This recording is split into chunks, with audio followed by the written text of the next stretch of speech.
Welcome to the Style My Mind podcast. On this show, we decipher the secrets, tips, and guidance of fashion and psychology with the world's most inspiring people.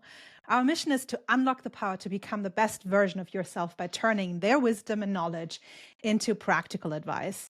Today, we're diving into the fascinating world of image manipulation and perception with our incredible guest, Stella Leo.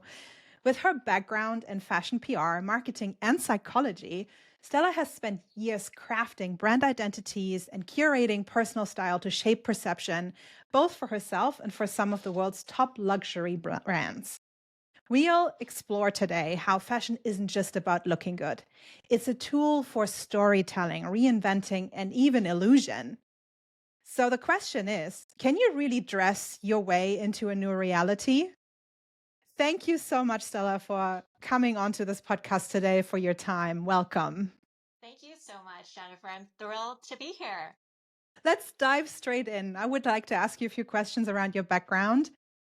So, you have worked in luxury fashion PR and marketing before becoming a lifestyle content creator. How did that journey shape your understanding of image and perception? Great question. So I worked 14 years in all those fields related to marketing, PR, and advertising. And that really helped me learn the ways that you can manipulate a brand's image to the consumer. So whether it's aligning yourself with certain people, places, events, or things, like for instance, we worked behind stage of New York Fashion Week for a huge worldwide beauty brand, Moroccan Oil. We did this, we're in 40 countries, but we were in Paris Fashion Week. We were in New York Fashion Week behind the scenes for labels such as Badgley Mishka, Carolina Herrera, cool brands like Alice and Olivia. So we aligned ourselves with the brands that kind of matched who we wanted our consumers to align with and who, kind of matched our values and our image and our beauty standards. So that was one thing that you could do is align yourself with specific partnerships that are already out there. Samsung, when I worked with them, they had nothing to do with golf or NFL, but we had sponsorships with the NFL, with the LPGA, and we had hired spokespeople that were world renowned football stars that every man knew. And that was because we wanted to have that tie in to those exciting times of being able to watch the big screen and watch your favorite teams play or your favorite player on the golf course. It's all about aligning yourself, but also in the PR world, it's about what you say, what some messaging, how are you going to stand out, differentiate yourself. You're also going to have to defend yourself sometimes as a brand. And that was an important part as well of manipulating that image, kind of maybe redirecting sometimes to the charities and the good work that you have done, what you're doing for the community, what charities you're helping, right?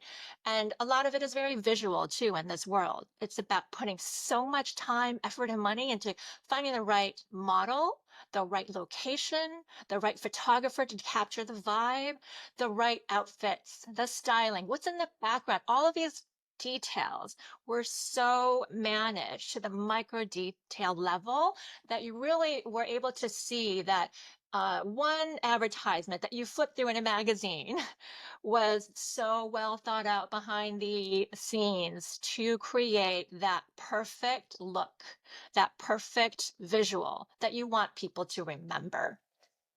Wow. All of that experience has helped me understand to an even deeper level of how first impressions, that split second, is Yes. so vital to creating that lasting memory, a lasting feeling, an attitude, and even loyalty towards that. Mhm. That's such a fascinating, that's first of all, fascinating what you're doing and what you have done. I know that most of my audience is probably curious, how do you even end up in a field like that? In the most weird way possible. I mean, I studied psychology. I was interested in developmental psychology. I went to Ivy League schools thinking I was going to be a professor in developmental psychology. Psychology was a field that I was so passionate about. But I once was there, I wanted to be more into the application of the research that I saw that was being done. Unfortunately, a lot of the information is caught up in these erudite textbooks or journals within the industry, and not a lot of that messaging is funneled down to the consumer, the public, the schools, people who really should be able to apply it. So became more interested in the application of psychological research, and I took a year leave of absence out of Yale at the time, and I thought I was going to try out marketing because I was very interested in the applied science of it all. So that's what I did. I tried marketing and I realized actually this is more where I wanted to go. So it was a very roundabout way. I do not recommend it for everybody.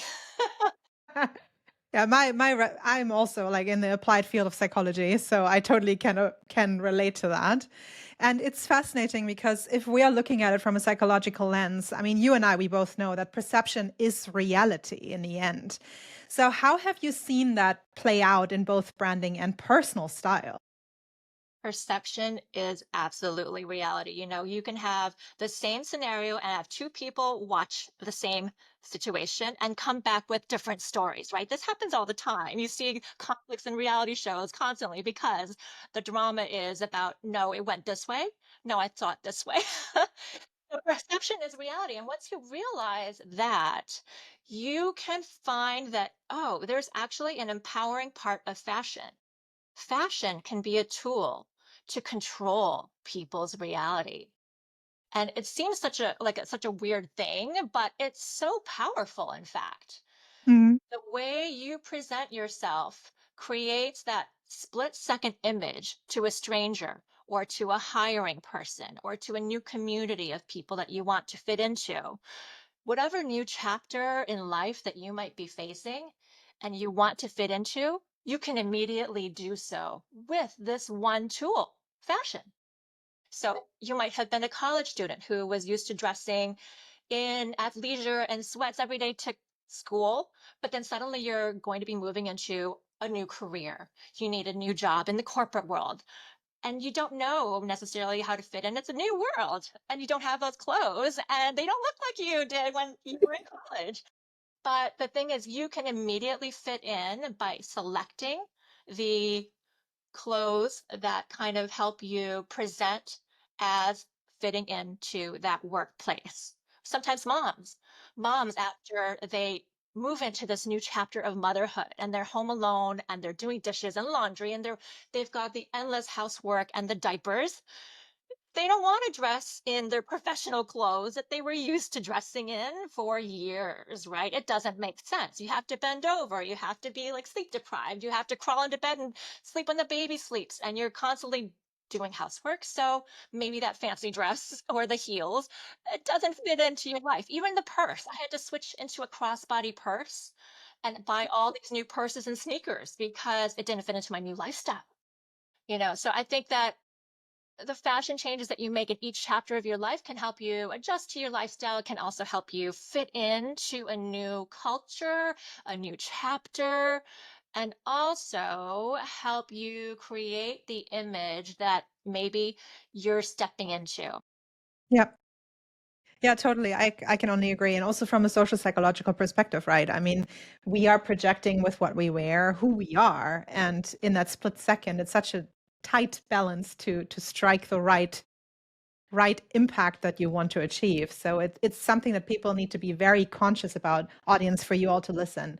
That's when I'm always talking about intentional dressing. It's so important that you keep in mind these small things because they can shape and maybe even open doors to you that you weren't even aware of prior.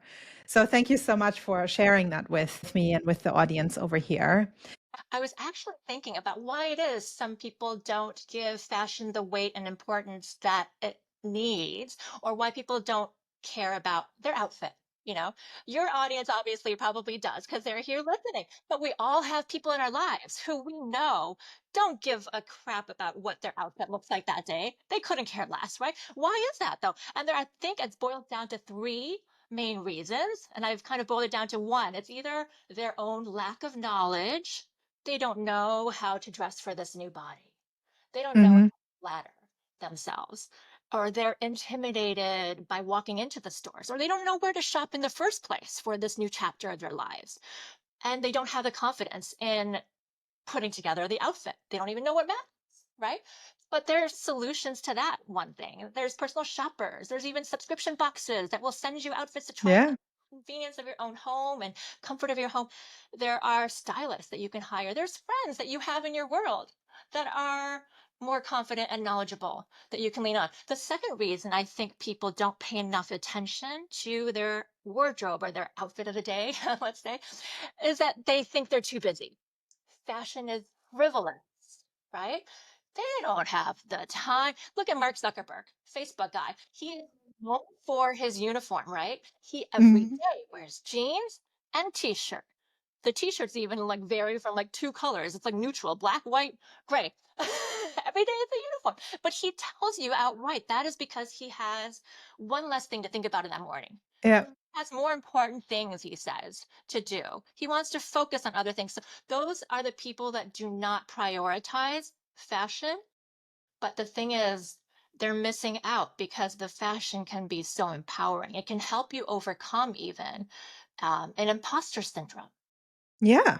help you rise to the role or the new position, right? And it can give you the confidence. And people don't realize that. So they give it, the hand sweep and they kind of like, no, it's fashion, it's frivolous. It's not for me. I don't need it. I'm too busy. Let's not focus on it. Yeah. Me, I think a lot of people have the unrealistic viewpoint that it shouldn't matter. They should want to get to know me for who I am. What does it matter what I wear, right? There's that viewpoint. They should know my authentic self has nothing to do with my earrings or my blouse or where I shopped or what accessories I had on. It shouldn't matter. So they're rebelling against fashion. But that's where they're wrong, though, because for me, like I dress the most authentically myself. So if people see me right now, this is who I am. So this is a part of me. Like my clothes and my style is an extension of my identity. So I can only be 100% authentically me. Like if I walk around in a gray t-shirt and jeans, my husband would look at me like, "Who are you? Oh, you're not the lady I married." You know, it's an extension of identity, and that's always what people oftentimes don't connect with it unless they have been prompted to it. So that's also why we're doing this podcast, partially to just inform people and make people aware. So yeah, you're so right. Very, very right.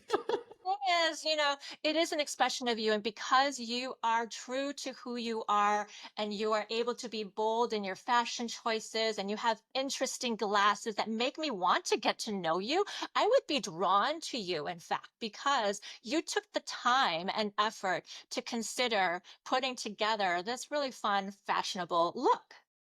So I Thank you. think it absolutely can be something that you can use to attract people. And the thing is, it is truly unrealistic to think it shouldn't matter because the world sees the world it's not that idealistic, right? There's this Mm. reality show, Love is Blind. I don't know if you've seen it. It's a show, and it's an incredibly fascinating social experiment Yeah. where they trap singles.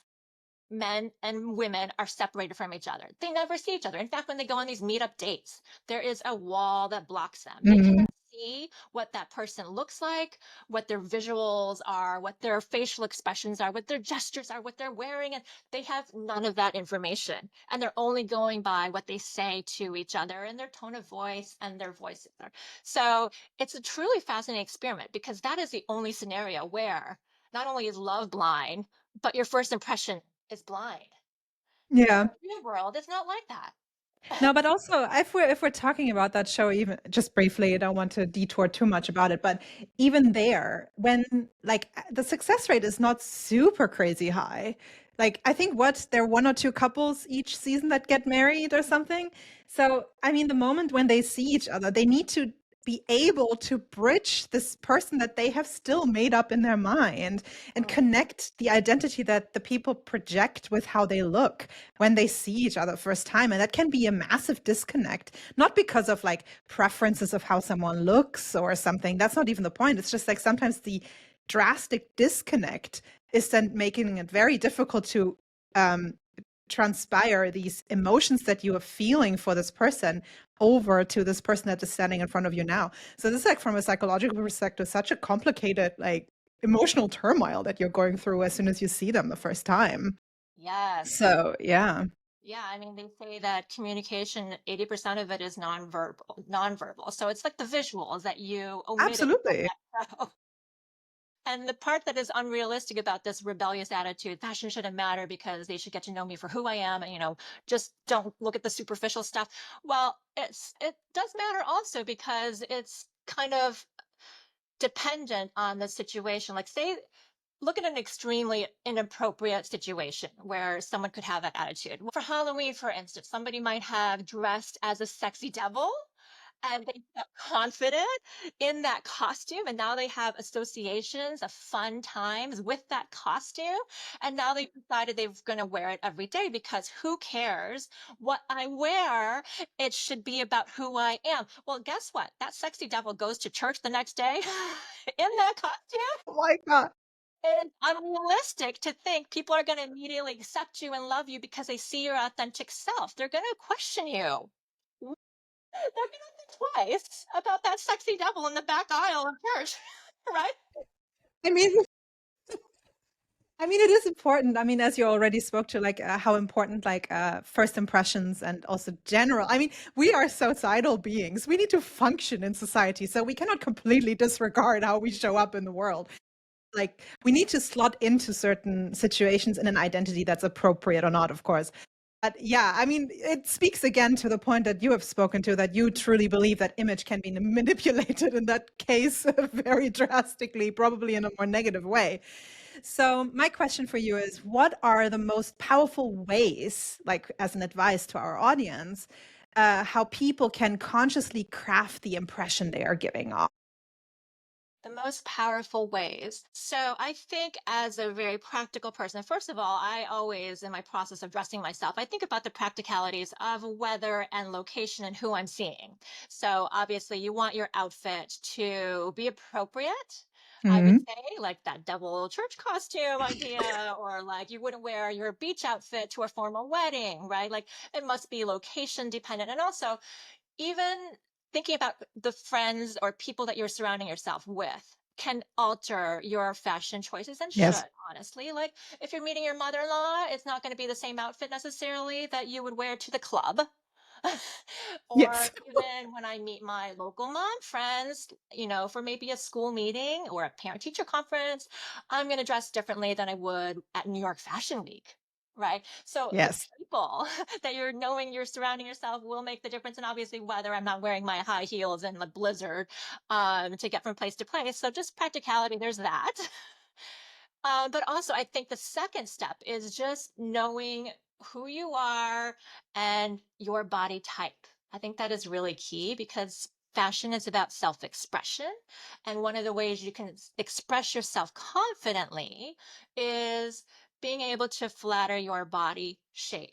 And so, knowing what you would like to maybe show off more versus hide, is very important in fashion. A lot of people don't have that knowledge to be able to style themselves in the most flattering way for their body type. And so I think that is a learning that is very important and a first step that a lot of people need to understand because it can really change your level of confidence and mood and how people perceive you and you going from frumpy to fabulous. Absolutely. And it's also like, also for you all in the audience, it's super important to keep in mind that, there is no judgment to that. Like, as an example for me, I fluctuate with my weight a lot. So when I am on my skinniest, my body shape changes actually. So I'm more like an HI shape. So very straight. I have like similar width of shoulders and hips. And I don't have like a super skinny waist. I just don't. It's my bone structure just doesn't allow it. But now currently I'm a bit heavier set. And with that, like, my curves have plunged out and I am actually way more towards the X silhouette now because I am lucky that my waist didn't grow as much as when I turned a bit heavier.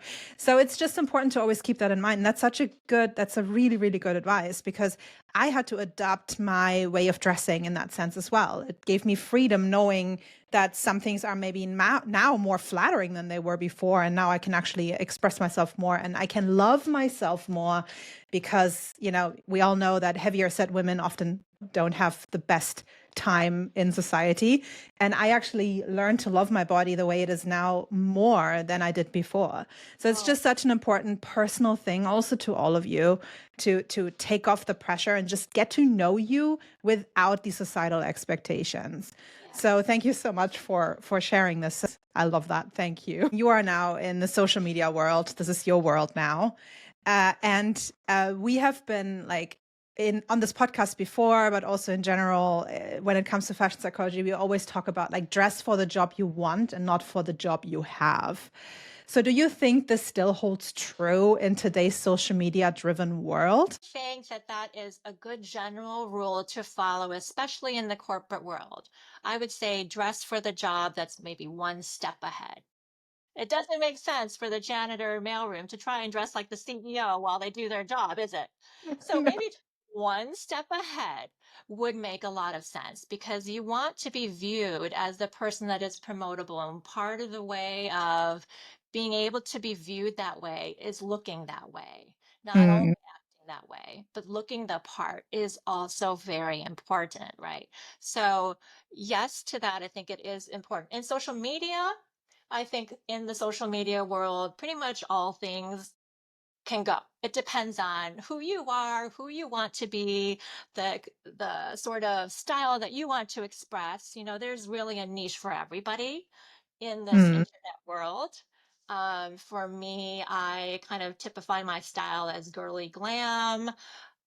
So my style tends to be more feminine, but I have a huge variety in my closet depending on my mood. I can go from vintage to a mix of look for less, designer mixed in with, outlet and fab finds from my friend's closet, and then I can go preppy one day. I can go a little more edgy another. It really depends on my mood. So my wardrobe can look like I have multiple personalities, but I think the overall style theme for me, at least, is that it tends to run a little more feminine and that like a glam touch. Awesome. That's a good way to look at it. I always like to say also like I don't have like one specific style, but overarchingly if I look through all of the identities that I have to project or fade in and out throughout the day, being a mom, being a wife, being a cat mom in my case, or being a fashion psychologist, or being a podcast host today, I tend to then tap into different looks because they just project my identity more. But yeah, it's definitely true. And in that sense also, I do trick people, right? Because if I don't dress like the lazy housewife who is sitting on the couch after cleaning, um, if I would dress up like the way I dress up when I'm on a panel conversation, a panel discussion, I would trick people that this person on the couch doesn't exist. So, have you ever intentionally used fashion to trick perception, whether making yourself seem younger, more authoritative, making yourself feel older, look older, or more approachable? What were the results? Absolutely. So I personally like to trick people into fooling them into thinking that I'm as young as I feel. So age is just a number, right? It's really about your Yes. energy, your interests, right? I feel 30, therefore kind of project it. One of the Yeah. ways I easily fool people is by my fashion choices. And I'll give you an example. So, for instance, when I'm working out, oh, I have this right here. There was in the old fashioned days the belt bag. We used to wear it around our waist like this, right? And people Yeah. go to amusement parks like this, and it was so handy. Or people traveled like this. But nowadays, you don't do that. You have to wear it over your head. You like a crossbody bag. And just this one detail of wearing it one way versus this way is going to immediately age you. There are so many details like that. Again, within my workout wardrobe, I've pretty much said goodbye to my ankle socks. my, the socks that you cannot see, you're actually wearing, it's hiding behind your sneaker. No, I've transitioned over to I don't know what you call the higher, tell me what they're called. Oh, well, in Germany, we would say tennis socks. Tennis socks. Tennis socks? I Yeah. think so. So my daughter particularly loves the Nike ankle sock that goes above the actual shoe, like 3 inches or whatever, 4 inches.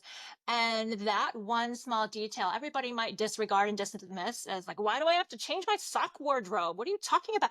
Actually, though, that one small thing can immediately either make you be perceived as the 50-year-old that I am, or a younger Gen Z, Gen X, millennial type of person. So I think that's why those details matter. And all of us have a memory of someone in our life, the kooky uncle, the uncool dad who wore something that made you cringe. I don't want to be that 50-year-old. I want to stay on top of trends. It's my passion anyway, fashion is. Yeah. So it's easy for me to, and it's fun for me too. But also, I realize that those little details, staying on top of trends, being current, and updating my wardrobe or wearing things the current fashionable way makes a huge difference in how people perceive you. Yeah. I love what you said because it's also like a mindset thing, right? I mean, you say very clearly, I want to feel like the age that I feel like. I want to look like the way I feel and not the way society would expect me to look like, right? And that's such an important thing as well to keep in mind. I mean, when I try to trick people, like the last time truly intentionally wanting to trick people, I actually wanted to look older because I wanted to get into this one specific club and I wasn't 18 at the time, right? So, you slap on more makeup to just age your way. But also for me, like I have already premature and gray hair. I mean, for the people who see me right now here on YouTube, they know that I have like gray hair and it's prematurely graying. So I tend, if I don't dress up or I don't put up my glasses or I don't, like counterbalance that prematurely graying, I do automatically look older. So I want to match how I feel as well, the age I feel. So that's such a good point. And it also just takes away the pressure of just because you turned a certain age now, it doesn't mean that you have to look like that. That's the thing, is that a lot of times people are really stuck to what they consider fashion rules, right? Like, Mm, and I was actually guilty of this, 20, 30 years ago, where I would imagine that mini skirts, for instance, were inappropriate after a certain age. And the funny thing is as a 20-year-old, I was trying to look older than I was because I wanted to look more sophisticated. I was going into my career trying to build go up the corporate ladder, build my corporate resume. And so I wanted to look older, dress older, be more sophisticated, be more elegant. And now I'm the opposite. Not that I don't want to be sophisticated, but I want to remain classy and elegant, but I want to highlight my legs, for instance, which are still a good feature. And I know will probably sag and get wrinkly down the line. So I better show them off now while I can. And who says that I can't if I feel and look great in them, right? So I have actually banned that fashion rule from my mentality now. And I'm pulling out dresses that are above the knee and I am rocking it. And I'm not listening to that inner child or old fashioned belief or any haters that may be online over what I should and should not be wearing as a 50-year-old mother.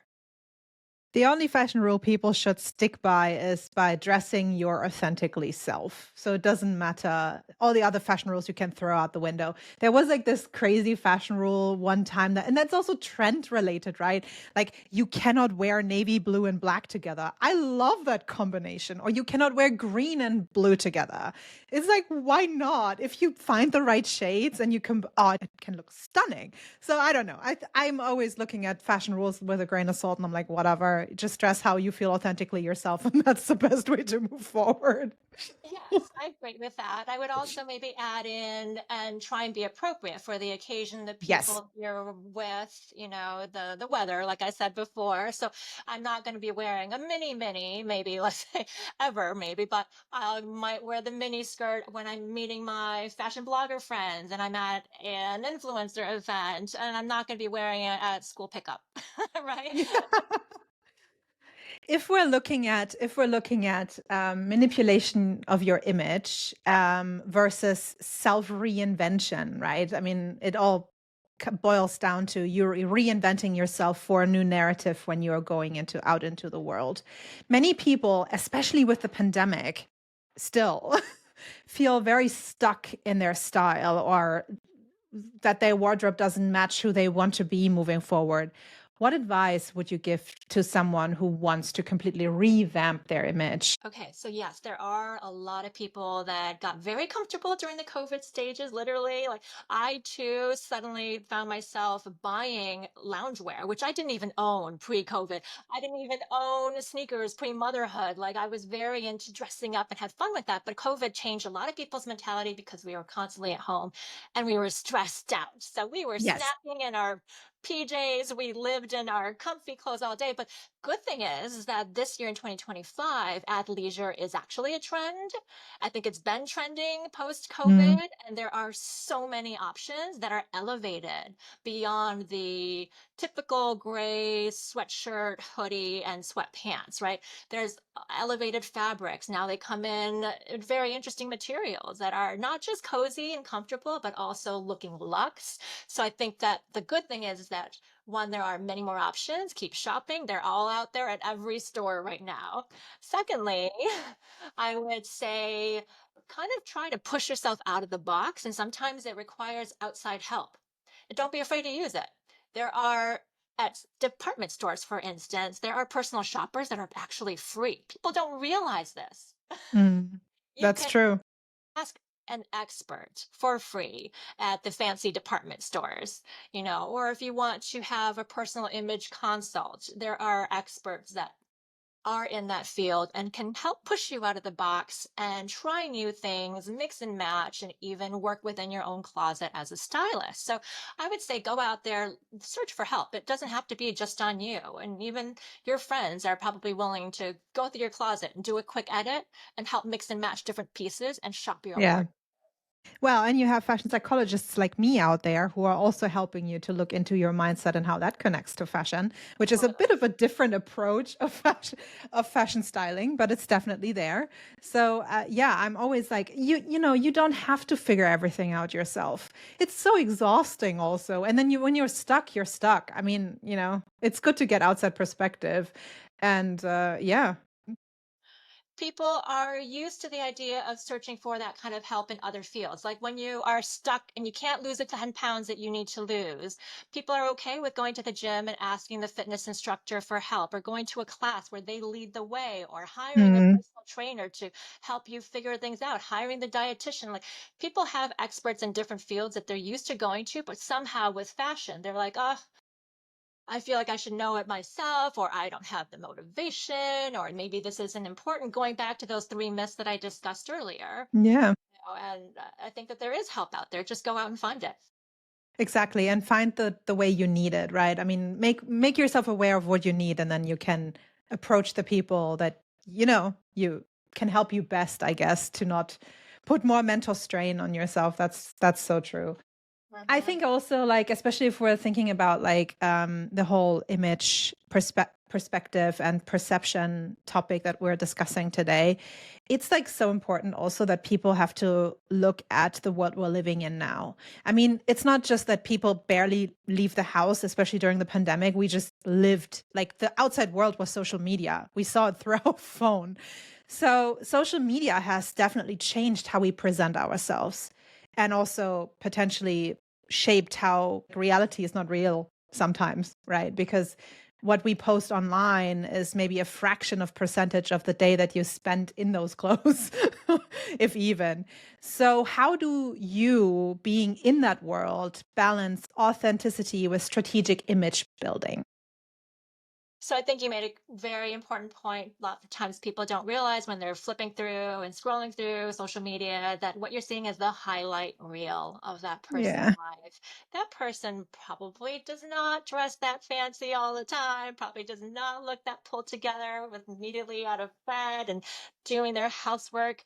They're not shooting themselves at those times, and so what you're seeing is that perfectly curated magazine images of their life that they thought through and they wanted to project to the world. So That is one thing to consider. And for me, my brand is all about celebrating the everyday in style. So maybe for me, it doesn't make as much sense for me to show up in my feed in just everyday pajamas because it doesn't quite inspire that sense of, celebrating the everyday in style. One of the things I do as a mom is to, on a daily, use fashion to uplift my spirit, have fun with my daughter, have a matching moment. So that's what I showcase. I showcase those days when we did make an effort and where we did try to enjoy the day by having a fun outing dressed up and kind of matching or whatever. So I am very transparent in that sense that my feed is a curated highlights reel, whereas my IG story is more of like, come here to get to know me on a daily basis. And I show up as however. Sometimes I come in after a workout and I'm all sweaty and my hair is a hot mess, but that is my true. I'll give you tips on party planning that day in my stories. And so for me, I kind of separate it that way. My feed is the curated collection. My IG stories is just my everyday authentic self and daily life. I love how you looked at it. I mean, in the end, it's business, right? And you are looking at your feed like the aim that you like the USP that you've set up for your page, right? And then you bring in the authentic, everyday, the raw moments, the moments that you don't necessarily want to have on your feed, but you want to still share them in your story. That's such a fantastic balance to strike. I really love that. I might have to like steal that from you, snag that from you. It's absolutely fascinating. Thank you so much for sharing that. It's also helpful for our listeners out there because it's not only like you show them the real, like the curated version of what they want to see in your feed, but also they can learn from you even random things, as you just said, like through your story. It's just very approachable and makes you very, yeah, approachable. That's amazing. So if we're thinking about the PR and business aspect of things. You have worked, as you earlier spoke to, with luxury brands for years. How do they use fashion branding and storytelling? I mean, that's in the end what we all do, right? We walk out in the world and we tell our own narrative of who we are. How do they use these tools for their storytelling to shape consumer perception? How do they use these tools for? Well, I mean, fashion is the platform where they are going to be relying on looks, on visuals, on choosing the right models, on styling the perfectly flattering outfit and highlighting and zooming in on certain features that they particularly would love to highlight. As the Saks Fifth Avenue PR and marketing director, which I was for years, I planned 150 events per year, including fashion shows where I was casting models and styling them, and then sometimes emceeing the actual show that, really put fashion to the forefront. And I felt the pressure because I had to represent not only fashion, but Saks Fifth Avenue. I had to look the part. I had to be part of this luxury brand presence, not only to the people at my fashion show, but sometimes to the media who I invited to be there. And, honestly, I didn't have the Saks Fifth Avenue budget as the 30-year-old single person living in the most expensive city in the United States. So I had to fool people, right? I had to work with my TJ Maxx budget. And I had to mix high and low. So with my employee discount, I would spend on investment pieces I knew I would wear again and again. So maybe the designer purse, maybe that cashmere winter coat, which would get tons of use over the blizzards and the winter storms. I would invest and buy that Saks purchase, but then everything else might be at the Saks outlet store with my employee discount. And I would mix and match. And the hilarious story that came out from my times was that I was hosting a Chanel event and I love tweed and I love the look of Chanel, but I can't afford the darn $10,000 blazer. I wore a beautiful Express branded tweed blazer and mixed it in with leather and some edgy pieces and made it look really interesting. This, by the way, is Express too. I just have a good enough eye to understand quality, and I understand the brand's iconic looks. So for Chanel, it would be like pearls, it would be a lot of tweed, it would be matching sets, So I dressed the part without the Saks budget. And I created the image that I was still Saks. And the funny thing is a lady, one of the top customers who actually bought a lot of Chanel, and that's why she was invited. She came up to me after the event and asked to buy my blazer. She fell in love with my Express blazer. And I didn't have the heart to tell her that it was not what she thought it was. So I just kind of like, thank you so much. And, accepted the compliment. Oh, I can't do this. She goes, I'll exchange my Chanel blazer for that one. I love it. So, you can really create the image you want if you have the knowledge of the look that you're looking for, whether it's the image you found on social media, whether it's the image that you found on Pinterest or the random stranger on the street. You can take a picture of them and Google search her outfit, and you will find a whole host of varied options at all different price ranges. And the great thing is now we have access to all of it with the internet. You can shop Yes. stores that you don't have locally. You can shop your friend's closet, your vintage stores, your thrift stores, and be very creative as long as you've developed a good eye for quality and can create the style with your techniques of styling, right? So I think that's why fashion is important. It's important to learn all of those tools and techniques. What I love about what you just said and what I read into what you just said is also you were just 100% aware of the brand identity. So you knew what is Chanel, you knew what is Saks. You just embedded this identity, and then you could translate it in a way that made it approachable for you, also on a costly budget, right? So that's, I think, also when it comes down to, and if we're looking at our personal development, you just need to figure out who is your own brand, like what brand identity do you as yourself as a brand want to project. So you kind of already taken that question away, but I'm still asking it anyway because you have probably more to add. How can individuals apply branding principles that you just spoke to as an example to their personal image and their personal style? I think you have to have a very clear vision of who you are and who you want to be. Define that first, and then find the visual. Find the visual. It means like find the inspiration. Like I mentioned, there's so many outlets these days where you can help yourself curate the images that are out there and find something that you connect with, that you relate to, that you want to be, and you aspire to look like. As long as you have that visual, it is pretty easy nowadays to replicate that look, even a look for less. It's easy and it's manageable to find. So, yeah, that's. Yeah, that's amazing. Yeah, and then I want to put a cherry on top of that, and then also look at how it makes you feel when you try on, like, let's say, one of the outfits that you have curated in your head and how you want to be projected outwards, and try to see how it makes you feel, and then reevaluate if it actually fits with what your needs are. And then we come full circle in that sense, so to speak. Oh my God, I could talk with you all day, and it's absolutely amazing. If you could give people one mindset shift about image, confidence, perception, what would it be? I would say fashion is your tool.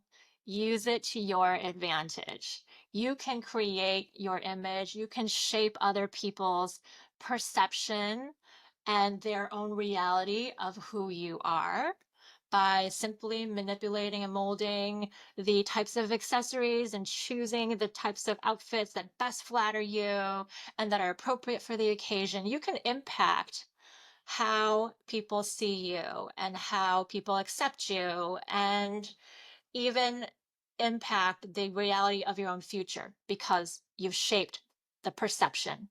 So it's an amazingly and powerful tool that not enough people understand and appreciate or are using. Here we go, listeners. You've heard it. You need to make sure that you are more aware of how you want to be perceived in the world, and how, just do some self-reflection and figure that out. That's fantastic. Thank you so much for sharing. Like I said, I could talk with you all day, but our time is unfortunately slowly starting to run out. So, as you all know, we do have a closing tradition on this podcast that every episode we challenge our listeners, which facilitates growth, intentionality, and awareness. Stella, what is your Style My Mind challenge with which you would encourage our listeners to take one actionable step to improve their life? Hmm. Well, my motto is just to celebrate the everyday. So I would challenge your listeners to find an outfit that helps you celebrate that day. So something that may be mood lifting, that makes you feel the best, that makes you maybe want to party. I don't know. Whatever that means to you, celebrate today with your outfit and show it. Fantastic. And listeners, if you are participating in this challenge, which I highly hope you do, make sure on social media to tag it with the hashtag Style My Mind Challenge, and then we can feature it on our channel and make sure that everyone is seeing the celebration of every day. How wonderful is that? I'll feature you too in my IG stories and tag you Yes, as well. So exactly. love to see it all. Exactly. So we need to make sure that this goes around. So, Stella, where can our listeners follow you, learn more about your work, find you, all of the above? It's easy. I can be found everywhere except YouTube. I will one day be there. Social media at Stylishly Stella. Fantastic. I will also make sure to link all of that in our bio so that they're only one click away to see all the fabulous things that you do. So thank you so much again and again that you were joining us today here and giving such wonderful advice. Thank you so much. This was so fun. And if you're ever in LA, please come visit. We will have a continued chat. Love We this. will absolutely do that. And to our audience, if you enjoyed this episode, please like, subscribe, share, do all of those beautiful things. Follow us on our social media channels. Visit my website for more insightful content. There is so much more coming ahead. If you don't want to miss any more episodes, make sure you hit that subscribe button. And as I always say, always keep your head held high, embrace your journey through style, and be open to styling your mind. Thank you very much.